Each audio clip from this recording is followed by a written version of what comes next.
வணக்கம். நான் கனி மார்த்தாண்டன். இன்றைய ஜோதிட வகுப்பில் ஒரு பெண்ணுடைய ஜாதகத்தில் திருமண வாய்ப்பு வருகின்ற பொழுது அந்த வீட்டில் ஒரு துர்சம்பவம் நடக்க வேண்டிய அமைப்பு இருக்கிறது. அது எப்படி ஜாதகத்தில் கணிக்க முடியும்? ஒரு பெண்ணுக்கு திருமண வாழ்க்கை நடக்கின்ற வேளையில் அந்த பெண்ணினுடைய குடும்பத்தில் ஒரு துர்சம்பவம் நடக்க வேண்டிய கண்டம் இருக்கு. அதை எப்படி கணிக்கலாம் என்பது தான் இன்னைக்கு ஜோதிட வகுப்பு பார்க்கலாம். இன்றைய ஜாதக ஆய்வு பகுதியில் நான் எடுத்திருக்கிறது ஒரு பெண்ணுடைய ஜாதகம். 1976 பிறந்த ஒரு பெண்ணினுடைய ஜாதகம். இந்த ஜாதகருக்கு திருமண வாய்ப்பு வருகின்ற பொழுது அவருடைய தந்தைக்கு ஒரு துர்மரணம் ஏற்படுகிறது. எதிர்பாராத ஒரு துர்மரணம். இந்த ஜாதக அமைப்புப்படி தந்தைக்கு ஒரு துர்மரணம் ஏற்படுவதை இந்த ஜாதக அமைப்பு காட்டுகிறதா அப்படிங்கிறதான் இன்னைக்கு ஜாதக வகுப்பில் நம்ம பார்க்க போகிறோம். இந்த பெண்ணினுடைய ஜாதகப்படி ராசி கட்டம் அம்ச கட்டம் ரெண்டுமே எழுதியிருக்கேன். பாதச்சார அட்டவணையில் இருக்கக்கூடிய முக்கியமான கிரக அமைப்புகள் மட்டும்தான் எழுதியிருக்கேன். இவங்க பிறந்திருக்கிறது பிரதம திதியில் பிறந்திருக்காங்க. அப்போ திரிசூன்யம் என்ற ராசிகள் துலாம் ராசி, மகர ராசி, 2 கிரகங்கள் திரிசூன்ய அமைப்புப்படி சூன்யமாகும், சுக்கிரனும் சனியும். இந்த பெண்ணினுடைய ஜாதகத்தில் லக்கணத்தில் சனி அமர்ந்திருக்கின்றார். அப்போ சனி எந்த பாவத்திற்கு அதிபதியாக இருக்கின்றார் என்றால் 7ஆம் இடத்திற்கும் 8ஆம் இடத்திற்கும் அதிபதியான சனி லக்கணத்தில் அமர்ந்து தன்னுடைய பாவமான மகர வீட்டை பார்க்கின்றார். அப்போ இந்த ஜாதகருக்கு திருமண வாழ்க்கை என்று ஒரு விஷயம் நடக்கின்ற பொழுது 7ஆம் பாவம் இயங்க ஆரம்பிக்கின்ற பொழுது 8வது பாவம் இயங்க ஆரம்பிக்கும். ஏன்னா சனி என்பவர் தன்னுடைய வீட்டை பார்ப்பதால் ராஜயோகம். ராஜயோகம் என்பது பலமான ஒரு கிரகத்தை காட்டக்கூடிய அமைப்பு.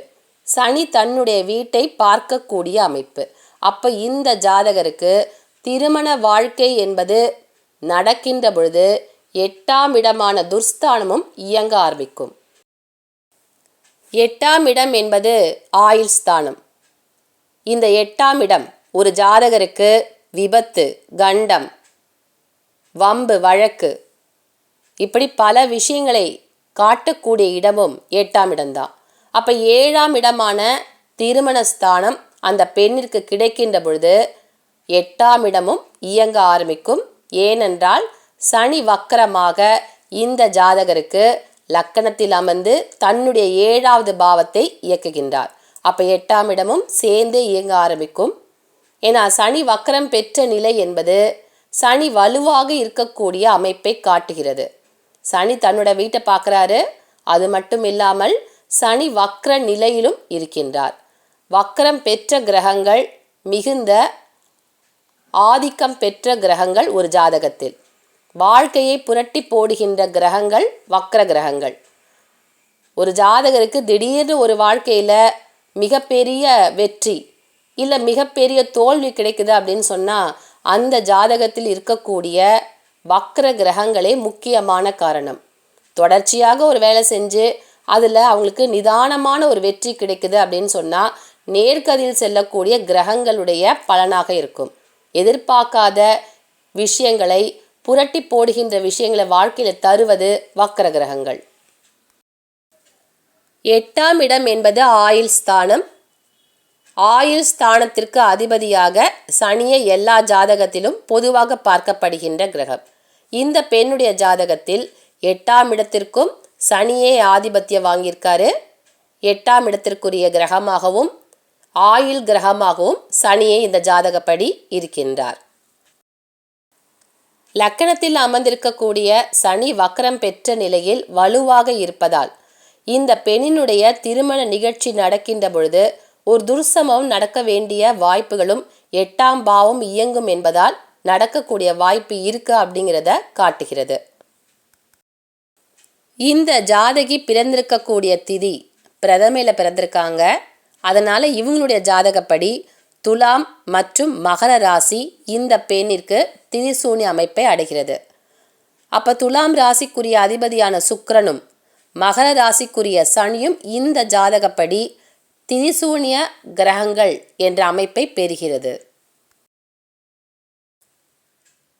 இந்த பெண்ணுடைய ஜாதகப்படி தந்தை ஸ்தானமும் தந்தை ஸ்தானத்திற்குரிய அதிபதியும் பலமாக இருக்காங்களா அப்படிங்கிற விதியை கணிக்க போகிறோம். ஏன்னா அந்த பொண்ணுக்கு கல்யாணம் நடக்கின்ற பொழுது தந்தை எதிர்பாராத ஒரு விபத்தில் சிக்கி மரணம் அடைந்து விடுகின்றார். அது ஏன் நடந்தது? இப்போ நம்ம முதல்ல தெரிஞ்சுக்கிட்டது 7ஆம் இடமான திருமண ஸ்தானம் இந்த பெண்ணிற்கு நடக்கின்ற பொழுது 8ஆம் இடமான பாவமும் இயங்க ஆரம்பிக்கும். அந்த விதி உங்களுக்கு புரிஞ்சிருக்கும். இப்போ ஏன் அந்த தந்தைக்கு ஒரு விபத்து நடந்தது? அப்போ தந்தை ஸ்தானம் வலுவாக இருக்கா அப்படிங்கிற விதியை பார்க்க போகிறோம். லக்கணத்திற்கு 9ஆம் இடமான பாக்கியஸ்தானம் என்பது தந்தை ஸ்தானம். அப்போ இதற்குரிய அதிபதியான குரு எங்கே இருக்காரு? லக்கணத்திற்கு 11ஆம் இடமான ரிஷப வீட்டில் அமர்ந்திருக்கின்றார். குரு வக்ரம் பெற்ற நிலையில் இருக்கின்றார். வக்ரம் என்றாலே ஒரு கிரகம் பின்னோக்கி நகரக்கூடிய நிலையை காட்டும். அப்போ குரு வக்ரம் பெற்ற நிலை என்பது பின்னோக்கி நகருகின்ற பொழுது மேஷ ராசியில் இருக்கக்கூடிய கேதுவுடன் இணைவார். குரு தந்தை ஸ்தானத்திற்குரிய அதிபதி கேதுவுடன் இணைவது தந்தைக்கு ஆயுள் சிறப்பில்லை என்ற விதியை காட்டுகிறது. அடுத்ததாக குரு நிற்கக்கூடிய வீடு ரிஷப வீடு. ரிஷபம் என்பது பிரதமையில் பிறந்தவர்களுக்கு திதிசூன்யம் அடைந்த கிரகமான சுக்கிரனுடைய வீடு. அப்போ சுக்கிரனுடைய வீடு என்பது திதிசூன்யம் அடைஞ்சிருச்சு இந்த பொண்ணுக்கு. அந்த வீட்டில் தந்தை ஸ்தானத்திற்குரிய அதிபதி குரு வக்ரம் பெற்ற நிலையில் இருப்பது அந்த கிரகம் வலுவில்லாத நிலையை காட்டுகிறது. அதற்கு அடுத்தபடியாக ரிஷபம் என்பது பாதக ஸ்தானமாகவும் இந்த பெண்ணுடைய ஜாதகத்தில் செயல்படுகிறது. அப்போ பாதக ஸ்தான அதிபதியான சுக்கிரனுடைய வீட்டில் குரு வக்ரம் பெற்ற நிலையில் அமர்வதும் ஒரு ஆயுள் கண்டத்தை தந்தைக்கு காட்டுவதாக இந்த ஜாதக அமைப்புப்படி இருக்கிறது. தந்தை ஸ்தானமும் தந்தை ஸ்தானத்திற்குரிய அதிபதியும் வலுவாக இல்லை அப்படிங்கிறது தெரியுது. தந்தைக்குரிய கிரகமான சூரியன் எங்கிருக்கின்றார் அப்படின்னு பார்க்கணும். சூரியன் இருக்கக்கூடிய வீடு விருச்சிக வீடு. கால புருஷனுக்கு 8வது வீட்டில் சூரியன் இருக்கின்றார். அப்போ அதுவும் ஒரு மறைவு ஸ்தானமாக செயல்படும். சூரியன் ஆட்சி பெற்றிருக்காரா நீசம் பெற்ற நிலையில் இருக்காரா என்பது மட்டும் விதிகள் கிடையாது. கால புருஷனுக்கு எத்தனாவது வீட்டில் ஒரு கிரகம் இருக்கு அப்படிங்கிறத பார்க்கணும். விருச்சிக ராசி என்பது கால புருஷனுக்கு மறைவு ஸ்தானமாகும் 8வது ராசியாகும். அப்போ விருச்சிக ராசியில் சூரியன் இருக்கின்றார். அவருடன் செவ்வாய் சேர்ந்து இருக்கக்கூடிய ஒரு இணைவு. செவ்வாய் என்பது விபத்தை தரக்கூடிய ஒரு கிரகம், இரத்தக்காரகன். அப்போ சூரியனுடன் செவ்வாயும் சேர்ந்திருக்கக்கூடிய அமைப்பு என்பதால் தந்தை ஸ்தானம் மறைவு ஸ்தானமாக இந்த பெண்ணுடைய ஜாதகப்படி இருக்கிறது. குரு வக்ரம் பெற்ற நிலையில் ரிஷப ராசியில் இருக்காரு. அம்சத்தில் குருவினுடைய பலம் என்னன்னு பார்க்கலாம். ஏன்னா அம்ச கட்டம் அப்படிங்கிறது தான் ஒரு கிரகத்தினுடைய வலிமையை காட்டக்கூடிய இடம். அப்போ குரு இந்த ஜாதகருக்கு அம்சத்தில் எந்த கட்டத்தில் இருக்கின்றார் நீங்கள் பார்த்தீங்கன்னா தெரியும். அம்சத்தில் குரு மகர ராசி வீட்டில் இருப்பார். மகரம் என்பது குருவுக்கு நீச வீடு. அப்போ குருவினுடைய பலம் முழுவதுமாக இல்லை என்பதை காட்டக்கூடிய அமைப்பு இந்த அம்ச வீடு. அப்போ குருக்கு பலம் இல்லை. தந்தை ஸ்தானத்திற்குரிய அதிபதியான குரு அம்சத்தில் பலம் இழந்து காணப்படுகின்றார். இப்போ குருவுக்கு பலம் இல்லை அப்படிங்கிறது தெரிஞ்சுக்கிட்டோம். இந்த ஜாதகத்தில் சனி வக்ரம் பெற்ற நிலையில் 3, 7, 10 ஆகிய ஸ்தானங்களை பார்க்கக்கூடிய சனியினுடைய பார்வையானது 10ஆம் இடத்தில் இருக்கக்கூடிய கேதுக்கு கிடைக்கும். கேதுவுடன் குருவும் சேர்ந்து இருக்கக்கூடிய அமைப்பு உண்டு. அப்படிங்கிறதுனால இந்த சனியினுடைய பார்வை கேது குருவுக்கும் கிடைக்கக்கூடிய அமைப்பு என்பது உண்டு. திரிசூன்யம் அடைந்த கிரகமான சுக்கிரன் உத்திராட நட்சத்திரம் சூரியனுடைய கால் வாங்கி இருக்காரு. ராகு சுயசாரம் பெற்று சுவாதி நட்சத்திர காலில் இருக்காரு. அது மட்டும் கிடையாது, குருவும் கார்த்திகை நட்சத்திரமான சூரியனுடைய சாரம் பெற்று இருக்கக்கூடிய ஜாதக அமைப்பு. சூரியனுடைய நட்சத்திர சாரம் வாங்கி குருவும் சுக்கிரனும் இந்த ஜாதகத்தில் இருக்காங்க. சுக்கிரன் திரிசூன்யம் அடைந்த கிரகம் மற்றும் பாதகத்தை செய்யக்கூடிய பாதகாதிபதியும் சுக்கிரன் தான் இந்த ஜாதகப்படி. அப்போ சூரியனுடைய சாரம் பெற்று சுக்கிரன் இருப்பதால் சூரியனுக்கு சிறப்பில்லாத நிலையை இந்த ஜாதகப்படி நம்ம தெரிஞ்சுக்கலாம். பொதுவாகவே ஜோதிடத்தில் ஒரு விதி இருக்கு. சூரியனுக்கு சந்திரன் 8ஆம் இடத்தில் இருப்பது, அதாவது சஷ்டாங்கம் அப்படின்னு சொல்லுவாங்க. சூரியனுக்கு சந்திரன் 8ஆம் இடத்தில் ஒரு ஜாதகத்தில் இருந்தால் கேது தசை நடக்கின்ற பொழுது தாய்க்கு ஒரு மாரகத்தை தரும். ராகு நடக்கின்ற பொழுது, ராகு தசா நடக்கின்ற பொழுது தந்தைக்கு ஒரு மாரகத்தை தரக்கூடிய அமைப்பு என்பது உண்டு. இது பொதுவான ஒரு விதி. இந்த ஜாதகத்தில் இந்த பெண்ணுக்கு ராகு தசா நடந்துட்டு இருக்கு. 3, 7, 10 ஆகிய பாவங்களை லக்ன சனி தான் இருக்கக்கூடிய பாவத்திலிருந்து இயக்கி கொண்டிருக்கின்றார்.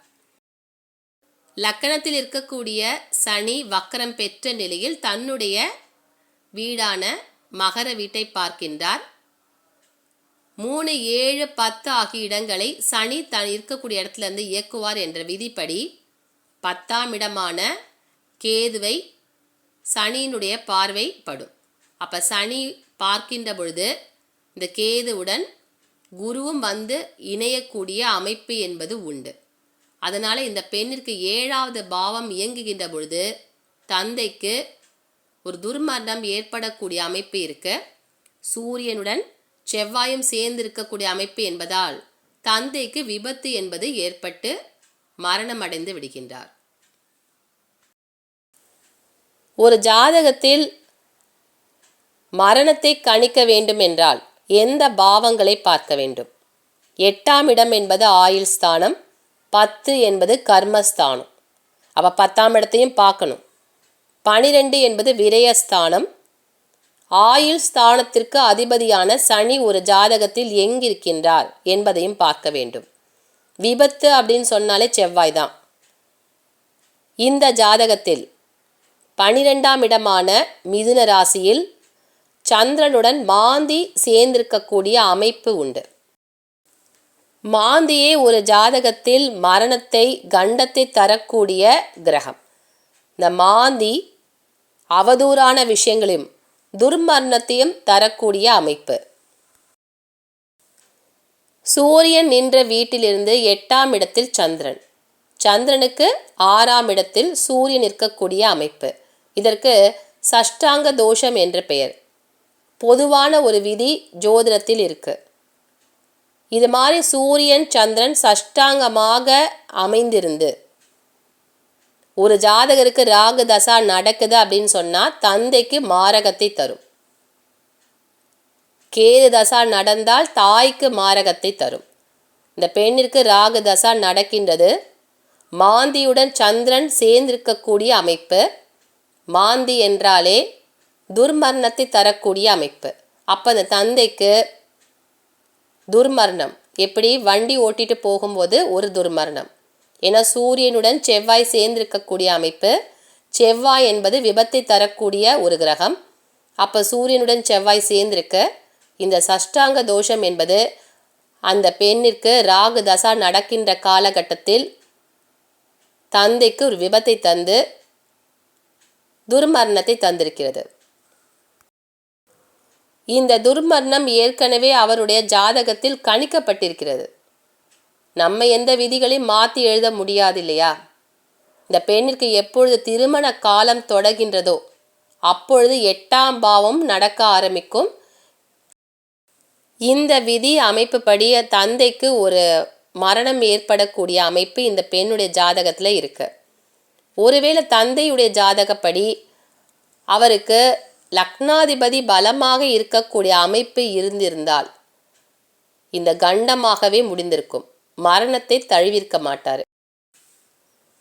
உறவுகளுடைய ஜாதகம் ஒரு ஜாதகருக்கு மரணத்தை காட்டுமா என்றால் அவருக்கு ஒரு பாதிப்பு ஏற்படக்கூடிய காலகட்டத்தை காட்டலாம்.